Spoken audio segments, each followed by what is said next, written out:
شیخ بہت سے ماں باپ یہ کہتے ہیں کہ بھئی یہ طلاق دو، اسے فارغ کر، تو ایسی صورت میں بچہ کیا کرے یا وہ مرد کیا کرے جس کے اوپر دباؤ ہے؟ شریعت نے آپ کو پابند نہیں کیا کہ آپ گناہ میں یا زیادتی یا ظلم کے معاملے میں کسی کی بھی پیروی کریں۔ تو آپ کی نظر میں اس کی بنیادی وجوہات کیا ہے کہ ہم ہر بات پہ چھوٹی ہو یا بڑی ہو طلاق کی آواز اٹھا لیتے ہیں؟ دیکھیے، چیزوں کو اگر ان کی ضد کے بغیر سمجھا جائے تو پوری تصویر سامنے نہیں آئے گی۔ ہمارے نزدیک تو چونکہ جو آپ نے کہا وہ یہی ہے کہ ہم مل کے موج مستی کریں گے، ہم رات کو ڈرائیو کیا کریں گے، کھانے جائیں گے اور اپنی زندگی میں انجوائمنٹ کریں گے، تو پھر شادی اگر یہ نہیں ہے تو کیا ہے؟ شادی انسانی معاشرے کا بنیادی بلڈنگ بلاک ہے، جو اینٹ ہے اور ان اینٹوں سے سوسائٹی بنتی ہے۔ یہ بڑی انرومانٹک سی بات ہے، ہماری فیلنگز ہی نہیں ہے جس شخص کے لیے، اس کے ساتھ پھر ہم کیوں گزارا کریں؟ کیا میں آپ کو رومانس ڈیفائن نہ کر دوں؟ ضرور شیخ۔ اگر میں آپ کو دین اور سنت اور پریکٹیکل لائف سے مثال دوں رومانس کی تو بالکل ڈیفرنٹ ہے۔ شیخ بہت سے ماں باپ یہ کہتے ہیں کہ بھئی یہ طلاق دو، اپنی بہو سے کسی بھی ناراضگی کی بنیاد پہ بچے کو حکم کہتے ہیں کہ طلاق دو، اسے فارغ کر، اور پھر اسلام میں ہے کہ ماں باپ کا حکم ماننا فرض ہے، تو ایسی صورت میں بچہ کیا کرے یا وہ مرد کیا کرے جس کے اوپر دباؤ ہے؟ دیکھیے، ہم نے یہ چیز جو ہے وہ یہاں سے لی ہے کہ ابراہیم علیہ السلام نے اپنے بیٹے اسماعیل علیہ السلام کو یہ پیغام بھیجا کہ وہ اپنی بیوی کو طلاق دے۔ بالکل، وہ مشہور واقعہ ہے، سب نے سنا۔ اس بنیاد پر ہمارے ہاں یہ کہا جاتا ہے عوام میں خاص طور پہ کہ اگر والد یہ حکم دے کہ یہ آپ کو طلاق دو بیوی کو، تو اس پہ دینا فرض ہے یا واجب؟ یہ مسئلہ ہے نا، بالکل بھی نہیں ہے۔ اچھا، بالکل بھی نہیں، پہلی بات ہے کچھ بھی نہیں، یہ کی کوئی ایسی حیثیت نہیں ہے۔ اور اصل چیز یہ ہے کہ ابراہیم علیہ السلام ہیں کون؟ صحیح، اللہ کے نبی ہیں، اور معمولی نبی بھی نہیں، لیکن نبی تو خیر کسی درجے کا معمولی نہیں ہوتا، لیکن انبیاء رسول میں سے ان کا درجہ کیا ہے؟ بالکل، ان کا کہنا اپنے بیٹے کو جو خود بھی ایک نبی ہے، ان کا کیا تقوی کا، ان کے کوئی موازنہ ہی نہیں ہے ایک آدمی کے ساتھ۔ اب آج ایک حاجی صاحب، کوٹا صاحب یا بشیر صاحب جو کہ دین کا علم زیادہ سے زیادہ نماز پڑھنے کی حد تک رکھتے ہوں، وہ یہ کہہ دیں کہ بھئی کیونکہ تمہاری بیوی جہیز نہیں لائی یا کم لائی ہے یا اس نے کھانا ہماری مرضی کا نہیں بنایا، ہم ان باتوں پہ اگر آپ کہہ دیں گے تو بالکل بھی پابند نہیں ہے آپ کہ آپ کریں گے۔ اور یہاں پر میں بتا دوں کہ یہ جو بچیوں کے ساتھ جو آپ کسی کی بیٹی بیاہ کی گھر میں لاتے ہیں، یہ اس آدمی کی جس سے شادی ہوتی ہے ذمہ داری ہے، ظاہر اسی کی ذمہ داری ہے، لیکن جب ہمارے ہاں شادی ہوتی ہے تو خاندان بھی ملتے ہیں۔ بالکل، یہ خاندان کی ایک اجتماعی، ان کی ایک مورل رسپانسبلٹی ہے، ان کی ایک اخلاقی ذمہ داری ہے۔ جب آپ سارا جھنڈ لے کے کسی کی بیٹی لاتے ہیں تو وہ اس پورا جو جھنڈ ہے وہ بھی تو خیال رکھے کہ اس بچی کو آپ کمفرٹیبل کریں زندگی۔ اس بچی کا بھی کام ہے کہ وہ بھی ان سے ساتھ حسن سلوک کرے۔ تو یہ اس طرح کہنا کہ جی کیونکہ ابراہیم علیہ السلام نے بھی، تم ابراہیم علیہ السلام کی تمہارا کیا ان سے مقابلہ؟ ایک بات۔ دوسرا، شریعت نے آپ کو پابند نہیں کیا کہ آپ گناہ میں یا زیادتی یا ظلم کے معاملے میں کسی کی بھی پیروی کریں۔ اچھا، اگر کوئی آپ کو ظلم کو آپ کا باس کہتا ہے یا والدہ خدا نہ خواستہ آپ سے ایسی بات کہے جو شرک ہو، یا کسی کے آپ کے والدہ نے کہہ دی کہ یہ جو اس لڑکے نے میری گاڑی کو اوورٹیک کی ہے، جا کے اس کو پیٹو، جا کے اس کی ہڈیاں توڑ دو، تو آپ کے خیال میں پابند ہے کرنے کی؟ شریعت کہے گی کہ ہاں بھی والد کو حکم ہے تو کرو۔ ایک گناہ ہے، ایک جرم ہے، ایک ظلم ہے۔ تو ایک بچی کا اگر یہ جرم ہے کہ اس کے والد صاحب نے آپ کی مرضی کا جہیز نہیں دیا، اب تو یہ بھی ایک لعنت ہے، ہم اس پہ بات کریں گے تھوڑی دیر میں اسی جگہ پہ بیٹھ کے انشاءاللہ۔ یہ ظلم ہے، تو آپ یہ نہیں کریں گے۔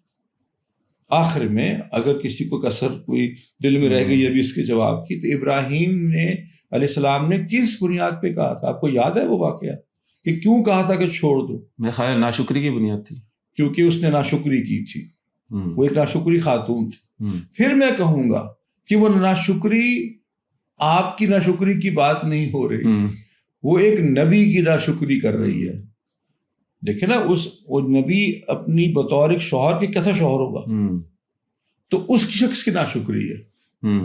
ٹھیک ہے، اگر آپ کا بیٹا جو ہے وہ راتوں کو شادی کے بعد بھی گھر نہیں آتا اور دوستوں کے ساتھ سیریں کرتا رہتا ہے اور بیوی کا حق ادا نہیں کر رہا، اور اگر وہ اس پہ اعتراض کرے تو وہ ناشکری نہیں ہوتی بلکہ اپنے حق کا مطالبہ ہے. تو حق کا مطالبے میں اور ناشکری میں فرق ہوتا ہے. بالکل ٹھیک ہے نا. آپ نے میں آپ کو اس کی مثال ایک دو بڑے مزے کی.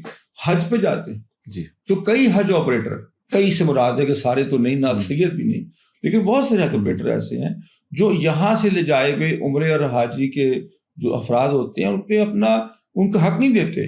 یہاں سے کہتے جی وہاں پر یہ بھی ہوگا وہ بھی ہوگا، وہاں سے کہتے جی آپ برداشت کریں ثواب کمائیں. کیوں؟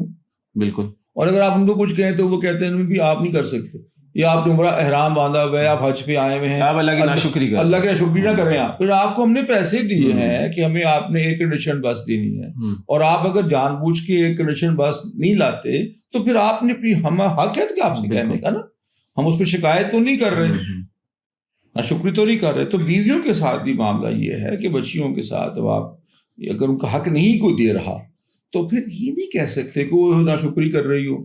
میں 100 روپے کماتا ہوں اور 90 اپنے پہ لگا لیتا ہوں، اپنی عیاشیوں پہ لگاتا ہوں، تم کو میں خیال نہیں رکھتا، تو اس پہ ناشکری نہیں. ایک چیز میں ضرور کر لوں، پھر ایک اور بھی چیز یہ مسئلہ ہوتا ہے کہ یہ دو طرفہ بھی ہوتا ہے.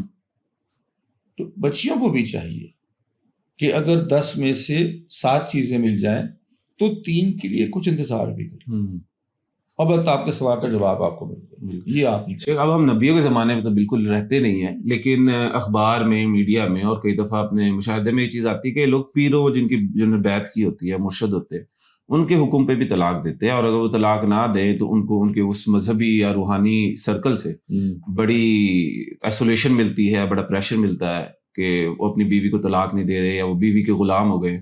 تو وہ جس سے آپ نے بیعت کی ہے، کیا اس کے لیے یہ کوئی اسپیس ہے اسلام میں کہ وہ ایسا کوئی حکم دے اور مرد پہ یا اس کے طالب پہ وہ لازم ہو جائے؟ دیکھیے جواز دینا ہوگا. ہم جیسا آپ نے کہا کہ ہم نبیوں کے دور میں نہیں رہتے اور رسولوں کے دور میں نہیں رہتے، تو اب ہم بہت ایسے لوگوں کو بھی دیکھتے ہیں جن کو منصب پہ بیٹھے ہوئے ہیں جس کے وصف میں لائق ہیں نہیں. صحیح. لیکن انہوں نے فالوورز بنا لیے. لیکن تو وہ ایسا کیوں کوئی کہے گا؟ تو اگر یہ سوال آپ مجھ سے 40 سال 30 سال پہلے پوچھو تو میں کہتا کہ ہاں، کیونکہ اس سے بہتر وہ آپ کو آپ کے والدین سے بہتر جانتا ہے، اور اگر وہ حکم دے رہا ہے تو پھر آپ کو چاہیے. لیکن آج کل میں نے دیکھا ہے کہ لوگ بڑے ایزیلی بیعت لی بھی لیتے ہیں اور دے بھی دیتے ہیں. تو اب شاید لوگوں کو سوچنا چاہیے بیعت پر، بلکہ بیعت کرنے سے پہلے سوچنا چاہیے. چلو میں تھوڑا سا اس بنیادی نقطے پہ آنا چاہوں گا کہ یہ ہم طلاق دینے میں یا طلاق کی آواز اٹھانے میں بڑی جلدی کرنے لگ گئے، چاہے بھی جیسے والدین کی طرف سے پریشر آئے یا البتہ مرد کی تو بعض دفعہ خواتین کی طرف سے بھی آتا ہے کہ کسی بھی چھوٹی بات پہ وہ کرتی ہیں. تو آپ کی نظر میں اس کی بنیادی وجوہات کیا ہے کہ ہم ہر بات پہ چھوٹی ہو یا بڑی ہو طلاق کی آواز اٹھا لیتے ہیں؟ دیکھیے چیزوں کو اگر ان کی ضد کے بغیر سمجھا جائے تو پوری تصویر سامنے نہیں آئے گی. ان کی ضد کے بغیر سمجھا جائے، ضد کے بغیر، اپوزٹ کے بغیر. یہ شادی کا اپوزٹ طلاق ہے نا، مطلب نکاح جو جوڑ رہا ہے طلاق سے ٹوٹ رہا ہے. ہمیں دونوں چیزوں کو سمجھنا چاہیے کہ آخر یہ جو ایک ہمارے ہاں چرچا ہے جی کہ طلاق ہو رہی ہے اور بہت شرح پڑ رہی ہے اخبارات میں، حیران کن قسم کے، پتہ نہیں وہ صحیح بھی ہیں کہ نہیں، بہت بڑے بہرحال دنیا بھر میں چرچا ہے. ایسا کیوں ہے؟ میں سمجھتا ہوں کہ جب آپ ایک انسٹیٹیوشن اس بندھن کے حقوق کا آپ کو نہ پتہ ہوگا، نہ آپ کو اس کی قدر ہوگی، نہ اس کی آپ یعنی کہ ویلیو کو جانتے ہوں گے، تو پھر یہی کچھ ہوگا کہ آپ اس کو فوراً چھوڑ بھی دیں گے. میں آپ کو ایک قیمتی گھڑی دے دوں بالکل، اور آپ کو اس کی قیمت کا پتہ نہ ہو، آپ کو لگے جی کہ عام کسی فٹ پاتھ سے لی ہوئی چیز ہے، تو آپ سے کوئی بھی کہے گا جی گھڑی مجھے دے دیں، آپ کہیں گے لے لو یار تم، یہ کون سی کوئی قیمت. اس واقعے پہ کہیں اور رک جاتا ہے. اسی طریقے سے قدر کی بات ہے. تو قدر نہیں، اگر پتہ ہے کہ یہ بہت قیمتی چیز ہے، جب آپ کو پتہ ہو کہ شادی قیمتی چیز ہے اور ایک کسی کی کوئی آپ خاتون کے ساتھ اس پہ آپ بندھے ہوئے ہیں، وہ ایک قیمتی بندھن ہے، اس کو ایزیلی یا آسانی کے ساتھ چھوڑا نہیں جا سکتا، تو آپ اتنی آسانی سے طلاق دے نہیں سکتے۔ لیکن اگر آپ کو یہ لگتا ہے کہ یہ شادی اصل میں جو بہت بڑے فنکشن کا نام ہے، اچھے کپڑے پہننے کا نام ہے، کھانے کھانے کا نام ہے، شور و شرابہ کا نام ہے، تو پھر تو وہ جس دن ختم ہو جائیں گے وہ 4 دن فنکشن کے، اس دن شادی بھی لگے ختم ہو۔ شادی کس چیز کا نام ہے شیخ؟ مطلب پھر ہم اس کو بھی تو سمجھیں نا۔ ہمارے نزدیک تو چونکہ جو آپ نے کہا وہ یہی ہے کہ ہم مل کے جو ہے وہ موج مستی کریں گے، ہم رات کو ڈرائیو کیا کریں گے، کھانے کھانے جائیں گے اور اپنی زندگی میں انجوائمنٹ کریں گے، تو پھر شادی اگر یہ نہیں ہے تو کیا ہے؟ شادی انسانی معاشرے کا بنیادی بلڈنگ بلاک ہے۔ شادی دو اشخاص کے درمیان وہ بندھن ہے، وہ کانٹریکٹ ہے سوشل، جو اینٹ ہے اور ان اینٹوں سے سوسائٹی بنتی ہے۔ اگر یہ اینٹ کمزور ہو جائے تو جیسے گھر کی اینٹیں اگر کمزور ہیں یا لو کوالٹی ہوں گی تو گھر لو کوالٹی ہوگا، دیوار لو کوالٹی ہوگی، تو بالکل ویسے اگر یہ خراب ہو جائے تو پھر وہ سارا کچھ خراب۔ اچھا، اس سے مراد کوئی ایک شادی نہیں بلکہ شادی کا انسٹیٹیوشن، یعنی کہ شادی کی کوئی قیمت نہ جاننے، اس کا فائدے نہ جانتے۔ شادی اس لیے تو اس کی یہ بنیادی اہمیت ہے کہ اللہ تعالیٰ نے مرد اور عورت جو ہے ایک جوڑا بنایا ہے، صحیح، اور ان کو جوڑا اور جوڑے کی طرح رہنے کے لیے بنایا۔ آدم علیہ السلام پہلے مرد ہیں اور اما حوا پہلی خاتون ہیں، اور ان کو ملن کے لیے ان کو کریٹ کیا گیا۔ اس کریشن میں، یعنی کہ اس بنانے کے اندر ان کے رہنے کے کچھ اصول اور ضوابط ہیں کہ یہ دونوں اکٹھے رہیں گے، کیسے رہیں گے، ایک دوسرے پہ ان کے کیا حقوق و فرائض ہوں، اور وہ کیا ہیں۔ سب سے بڑا یہ ہے کہ میں اس دور کی خاص طور ریلیونس جو آپ نے بات آج کل، اس کو چلتے رہنا چاہیے، اس کو اتنی آسانی کے ساتھ اس پہ گیو اپ نہیں کر دینا چاہیے۔ ذرا سی بات کہہ رہے ہیں کہ مطلب بے وفائی ہو، مار پیٹ ہو، ظلم بھی ہو، تب بھی چلتے رہنا چاہیے۔ آپ نے بڑا اچھا کہ سوال کیا کہ ہم اس پہ آئیں گے ابھی بات تھوڑی دیر بعد۔ ابھی تو سوال یہ چل رہا ہے نا کہ ہے کیا، تو ہے یہ کہ اس کے اندر ایک دوسرے کا خیال رکھنا، ایک دوسرے کے ساتھ محبت سے پیش آنا۔ اچھا، آپ یہ نہیں محسوس کی، میں نے کہا پیش آنا، یہ ضروری نہیں ہے کہ آپ کو انتہائی اور شدید محبت بھی ہو اور ابھی سے ہو جائے، شاید بعد میں ہو جائے، لیکن اگر آپ نے رکھ لیا، آپ نے رشتہ کسی سے باندھ لیا، تو آپ اس سے حسن، یعنی کہ اس کا خلوص آپ کے اندر بھی ہونا چاہیے، حسن اخلاق سے پیش آنا۔ آپ صلی اللہ علیہ وسلم نے اسی لیے یہ لوگوں کو سمجھایا کہ دیکھو، بہترین ایک شخص، بہترین مسلمان، بہترین مومن کی نشانی بتائی کہ اس کا اخلاق اپنی بیوی سے، اپنے گھر والوں سے اچھا ہوتا ہے۔ اور یہ کیونکہ دین ہمیں عبادات تو نہیں صرف سکھاتا، بلکہ دین ہمیں جینا سکھاتا ہے، اور جینا بھی اس طرح کہ اچھے طریقے سے جینا، اس طرح جینا کہ دنیا بھی اچھی ہو اور آخرت بھی۔ تو اس لیے شادی کے لیے ضروری ہے حسن۔ اب آپ نے کہا جی کہ اگر مار پیٹ بھی ہو، کسی نے بھی نہیں کہا، نہ آپ کو دین نے کہا ہے کہ آپ نہ ظلم کریں، بلکہ دین نے کہا نہ آپ ظلم کریں گے، نہ ظلم سہیں گے، نہ ظلم سہیں گے۔ اگر یہ ظلم ہو رہا ہے تو اس معاشرے کے اندر اس کا حل صرف طلاق نہیں ہے، بلکہ ان لوگوں کا سوشل بوائیکاٹ ہے جو حرکت کرتے ہیں۔ اچھا، لوگوں کو چاہیے کہ ایسے گھروں میں، ان خاندانوں میں سزا کے طور پہ اس لڑکے کے ساتھ یا ایسے لوگوں کے ساتھ شادیاں نہ کریں۔ اگر ایک خاندان کے اندر بدسلوکی مشہور ہے تو کیوں آپ نے اس کی کوٹھی دیکھ کر اور اس کی فیکٹری دیکھ کر شادی کی وہاں پہ بیٹی کی؟ ظلم کے لیے کیا آپ نے۔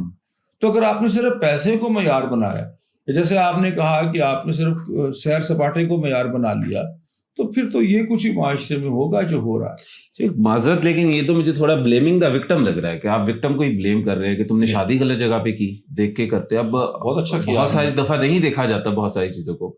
بالکل آپ نے ٹھیک کہا، بہت چیزوں کو نظر نہیں آتی۔ دین نے ہمیں اس کی رہنمائی کی ہے، شریعت نے ہمیں اس کی رہنمائی کی ہے، ٹھیک ہے۔ اب آپ مجھے بات بتائیے، اگر ایک شخص 30 سال سگریٹ پیے اور اس کے بعد اس کو لنگ کینسر ہو جائے، اور اب کہا تم کو کہا تھا کہ سگریٹ نہ پیو بھائی، تم نے کیوں اتنے سگریٹ پیے، تم نے کیوں اپنی صحت کا خیال نہیں رکھا، تب بھی آپ مجھ پہ یہ الزام لگائیں کہ آپ وکٹم کو بلیم کر رہے ہیں.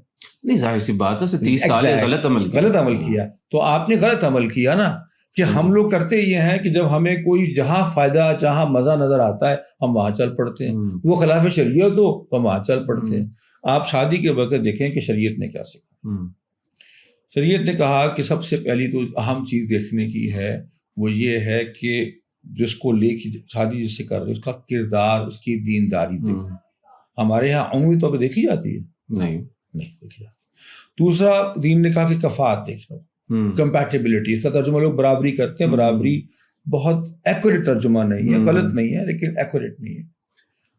کفات یہ ہے کہ آپ کمپیٹیبلٹی دیکھیں کہ یار ایک شخص مثلاً ایک لڑکا ہے وہ بہت لمبے قد کا 6 فٹ 6 انچ کا تھا اور لڑکی کا قد بہت چھوٹا ہے, تو قریب نہیں ہے نا, وہ مناسبت نہیں سمجھ آتی. ٹھیک ہے, ایک لڑکا ہے, بچی ہے جو بہت زیادہ ہر وقت ہنسنے, کچھ ہوتے ہیں تو طبیعت میں ایسے ہر وقت مذاق کرنا, لڑکا بہت زیادہ سیریس طبیعت کا ہے, ہر وقت لکھتا پڑھتا رہتا ہے, تو نہ وہ برائی ہے نہ یہ برائی. ہاں جی, لیکن کیا ہوگا کل کو وہ تنگ ہوگا اس کے ہنسنے کھیلنے سے شاید. بالکل. تو کمپیٹیبلٹی ہے.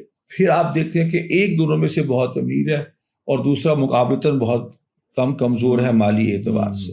تو اب کیا ہوگا, اگر لڑکا امیر ہوگا تو لڑکی کو تانے سننے پڑیں گے غربت کے اور اس کے, لڑکی بہت امیر ہوئی تو لڑکے کو سننے پڑیں گی باتیں, تانے سننے.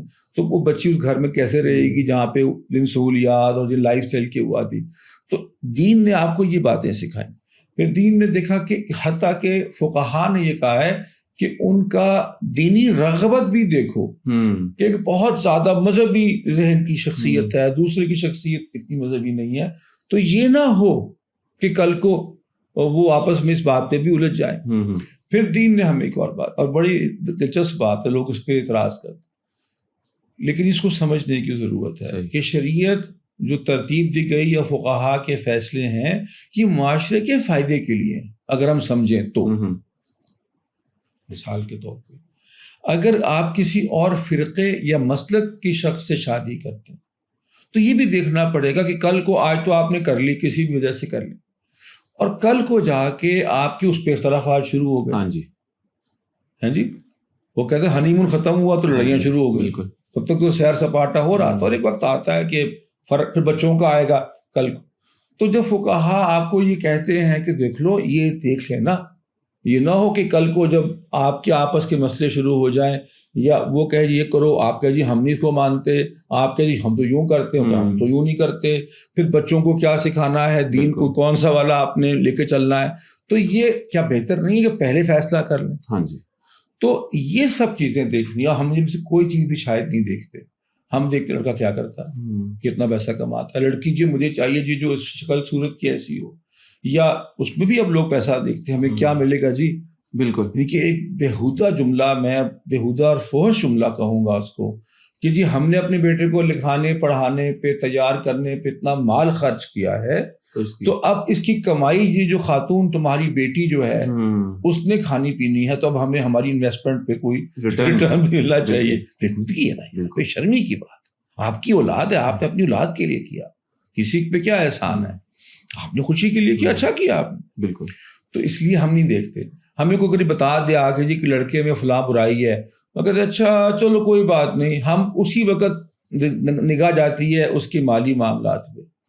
میں آپ کو اس کی ایک سوال میں آپ سے پوچھتا ہوں, آپ دنیا میں سفر بھی کرتے ہیں, اگر کسی کو پتہ چلے کہ ایک شخص مذہبی ہے, دیندار ہے, ایک آپشن آئی ہے رشتے کی, لیکن مالی طور پہ اسٹرگل کر رہا ہے, بہت پیسے نہیں ہوتے اس کے, اور ایک شخص پہ دینداری تو نام کی کوئی چیز نہیں, پیسہ بہت ہے,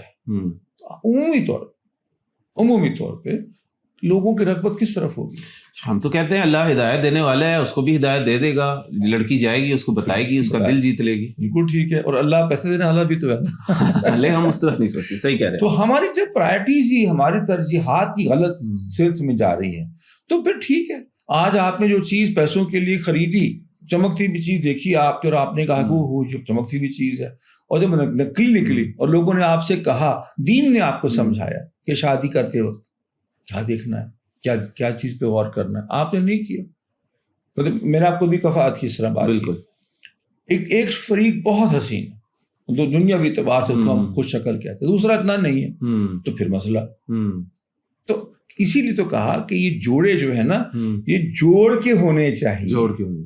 تو اگر ہم ان اصولوں کو جو دین نے سکھایا اور کامن سینس ہے، لاجک ہے، اس کے جب خلاف جاتے ہیں اور پھر وہ چیز ہمارے واپس آ کے ہمیں تنگ کرتی ہے تو پھر ہم کہتے ہیں نہیں جی آپ ہمیں ہمارے صاحب تو ہمارے پیچھے ہی پڑ گئے ہیں. جی بھی آپ کے پیچھے نہیں پڑ گئے، ہم نے آپ سے کہا آپ سفر پہ جا رہے تھے، میں کہا یار گاڑی کے ٹائروں کی حفاظت چیک کرنا، وہ آپ نے آج اللہ مالک آگے سے اس طرح کے جملے سن. ہاں جی، وہ بھی اللہ تو مالک تب بھی ہوں گے جب آپ ٹائر پہ ہوا پوری کر لیں. بالکل ٹھیک ہے، آپ اس کا تیل پانی وغیرہ گاڑی کا چیک کریں. لوگ کہتے ہیں اللہ مالک ہے، اس طرح کا عجیب و غریب جواب دیتے ہیں کہ آپ خاموش ہو جاتا آدمی. آگے چل کے پتہ لگا وہ پانی کم تھا، گاڑی گرم ہو گئی. تو مجھے کہا تھا، تو کیا تب بھی آپ مجھے کہیں گے you are blaming the victim?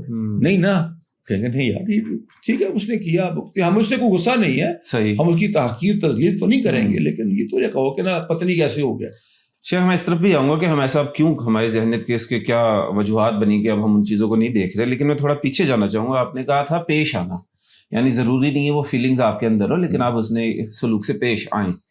تو شیخ یہ منافقت نہیں ہوگی؟ مطلب دل میں میرے کچھ اور ہے، میں باہر سے کچھ اور بن رہا ہوں، کیا ایسے زندگی بھر شادی گزار چلاتے ہیں؟ بالکل ایسی زندگی بھر گزارنے کوئی نہیں کہہ رہا آپ کو. یہ اچھا کیا کہ آپ یہ پیش ہونے سے کیا مراد ہے. دیکھیے کوئی بھی رشتہ ہوتا ہے اس رشتے میں کچھ آپ پہ فرائض ہیں. ٹھیک ہے، مثال کے طور پہ آپ کی اولاد ہے جی، آپ کی اولاد آپ کے ساتھ کوئی ایسی بات کر سکتی ہے، کوئی ایسی حرکت کر بیٹھے کو بہت غصہ ہے اور دل چاہے کہ آپ اس کے منہ پہ تو تھپڑ دیں ماریں. آپ نہیں ماریں گے نا، آپ نہیں مار سکتے، آپ کو شریعت نے کسی کے منہ پہ تھپڑ مارنے کی اجازت نہیں دی اور اتنا ریئیکشن دینے کا بھی نقصان زیادہ ہے، تو آپ نہیں کرتے بیکاز آپ پابند قانون کے ہیں نا، شریعت کے پابند ہیں، آپ عقل کے پابند ہیں، آپ سمجھ کے پابند ہیں، آپ اچھے سلوک کے پابند ہیں. وہ اچھا سلوک آپ دل سے کریں یا نہ کریں دل سے. آپ اپنی بیوی سے، بیوی شوہر سے ہر وقت تو نہیں اس پہ پیار آ رہا ہوتا نا انسان کو، تو ممکن تو نہیں ہے کہ ایک ایسی کیفی ہر وقت پیار کی چڑھتی رہے. یہ بڑی انرومانٹک سی بات ہے آنیسٹلی، ہمارے انرومانٹک سی بات ہے کہ ہماری فیلنگز ہی نہیں ہے جس شخص کے لیے، اس کے ساتھ پھر ہم کیوں گزارا کریں؟ کیا میں آپ کو رومانس ڈیفائن نہ کر دوں؟ ضرور شیخ. ہم نے رومانس اگر تو افسانوں سے اور فلموں سے لیا ہے، ناولوں سے لیا ہے، تو وہ تو آپ کسی کی مرضی ہے. لیکن اگر میں آپ کو دین اور سنت اور پریکٹیکل لائف سے مثال دوں رومانس کی تو بالکل ڈفرینٹ ہے. ضرور شیخ. ایک آدمی مزدوری کرتا ہے یا جاب کرتا ہے، اس کو پتا ہے کہ اگر میں آج نہیں جاؤں گا تو مجھے مزدوری نہیں ملے گی، میں نہیں جاؤں گا تو میرا تنخواہ کٹ سکتی ہے. وہ کٹ جائے، 30 دنوں میں سے کٹ جائے. آج طبیعت نہیں ہو رہی میری اور آج میں آرام کرنا چاہتا ہوں، یا تھوڑی طبیعت خراب ہے، بخار ہلکا سا، جسم میں درد. یہ آج کے جو پیسے ہیں، اتنے پیسوں کی تو میں یہ چیز خرید سکتا ہوں اپنی بیوی کے لیے، یہ میں اتنے پیسے جمع ہوں گے تو پھر ہم جا کے کہیں سیر بھی کریں گے. تو یہ رومانس کا حصہ نہیں ہے، یہ اس سیر کا حصہ نہیں ہے. سیر کی تیاری بھی تو بالکل ہے، سیر کا حصہ ہے نا. آپ پیسے جمع کرتے ہیں، کماتے ہیں، اکٹھا کرتے ہیں کہ یہ بھی خرچ نہیں کرنے، تو کیا یہ رومانس نہیں ہے؟ ٹھیک ہے، آپ گھر میں داخل ہوتے ہیں دن بھر کی تھکان کے بعد اور آپ دیکھتے ہیں کہ اگلا میرے سے بھی تھکا ہوا ہے. آج صبح جی پہلے کبھی گیس نہیں آ رہی ہے ہمارے یہاں، کبھی بتی نہیں آئی تو کبھی یہ نہیں ہوا تو کبھی وہ نہیں ہوا، آج بچہ بھی بیمار تھا. تو آپ دیکھتے ہیں کہ برے حالوں میں، پسینوں میں، یا لہسن کی وہ خوشبو عطر لگائے ہوئے کھڑا ہوا ہے. صحیح ہے جی، اور وہ اس کو بھی پتا ہے. ہاں جی، کسی کو شوق تو نہیں ہوتا کہ میں اس طرح کی حالت میں رہوں یا کسی کو گریٹ کروں اس طرح. تو آپ اس کو ایک مسکراہٹ سے کہتے ہیں کہ آج بہت زیادہ کھانا پکایا ہے، کیا پک رہا ہے. تو یہ رومانس نہیں ہے. یہ صرف جو ریل میں نظر آتا ہے 30 سیکنڈ کا رومانس ہوتا ہے. اگر آپ کو ایسا لگتا ہے تو بالکل ٹھیک لگتا ہے، وہ رومانس ہوتا ہے 30 سیکنڈ کا. اچھا 24 گھنٹے سال کے 365 دن کا رومانس یہ ہوتا ہے کہ آپ اپنے گھر کو پرووائڈ کرنے کے لیے، آپ مجھے بتائیے محنتی مڈل کلاس تک چلے جاتا ہے، جو بہت لوگ بہت ہیوج اماؤنٹ پیسہ کماتے ہیں، تو ہم ان کی شاید ان کی کیٹیگری فرق ہو جائے اس معاملے میں. لیکن میجورٹی آف دا پیپل، دنیا میں جو اکثریت انسانوں کی، مردوں کی رہتی ہے، کسی بھی مذہب اور بلکہ ہوں، تو کیا اپنی کمائی کا زیادہ سے زیادہ حصہ وہ اپنے بیوی بچوں پہ نہیں خرچ کر رہے ہوتے؟ کیا 100 روپے میں سے اپنی ذات پہ وہ کتنا خرچ کر رہے ہوتے ہیں؟ بلکہ کم خرچ کرنے کو وہ ایک گول سمجھتے ہیں. ہاں جی، ایک مقصد کہ جی میں نہیں کھاؤں گا، میں نہیں کروں گا، میں اپنی خواہشات کو اور بعض اوقات ضروریات کو بھی ترک کر کے، ان کی ضروریات ہی نہیں بلکہ اپنی خواہشات. وہ والد، وہ شوہر جو اپنی ضروریات تک کم کر دیتا ہے کہ میں اپنی بیوی بچوں کی خواہشات کو پورا کر سکوں یا ان کا مستقبل سنوار سکوں، مجھے بتائیے یہ رومانس نہیں، یہ کیا ہے؟ شیخ پھر میں اسی طرف آؤں گا. پھر ایسا کیا ہوا ہے کہ ہمیں یہ رومانس نہیں لگتا، ہمیں جو شریعت نے چیزیں دیکھنے کو کہی ہیں وہ ضروری نہیں لگتی، اور ہم پھر دوسری چیزوں کی طرف چلے جاتے ہیں جو رومانس 30 سیکنڈ کا ہے اسی کو گول بنائے ہوئے ہیں، جو باقی شاید عارضی سی چیزیں ہیں اس کو قیمتی سمجھ کے بیٹھے ہیں.